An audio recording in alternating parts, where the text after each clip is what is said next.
రాష్ట్ర ప్రభుత్వానికి వెనుకబాటు వర్గాలకి అంటే బీసీలకి ఎంత ప్రతిశాతమైనా కూడా రిజర్వేషన్ని డిసైడ్ చేసే అధికారం పూర్తిగా మన రాజ్యాంగంలో పొందపరిచి ఉంది.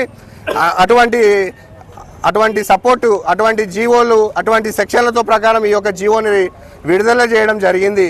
అయినా కూడా మరి ఇది కాకుండా ఈ గతంలో మండల కమిషన్ కోర్టుకు వెళ్ళినప్పుడు 9 మంది జడ్జిల ధర్మాసనంలో కూడా ఆ యొక్క జనాభా ప్రతిశతన రిజర్వేషన్లని నిర్ణయించుకునే అధికారం ఉన్నది అని చెప్పి ఆ రోజు ఆ మండలి కమిషన్లో కూడా తెలియజేయడం జరిగింది.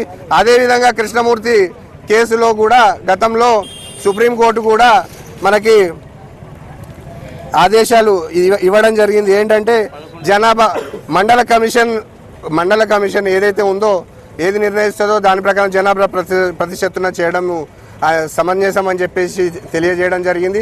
ఇది కాకుండా డెడికేటెడ్ బీసీ కమిషన్ అంటూ మనము ఏర్పాటు చేసుకొని దాని ప్రకారం బీసీలకి జనాభాని కులాల గణన ప్రకారంగా జనాభాని అమలు చేయాలి. బీసీలకు 42%.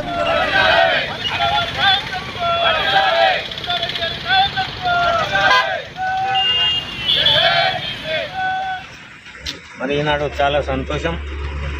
ఎందుకనంటే బీసీల రిజర్వేషన్ 42% కావాలనే దాని మీద కోర్టులు కొట్టేసినందున ఇవాళ అన్ని పార్టీలు కలిసి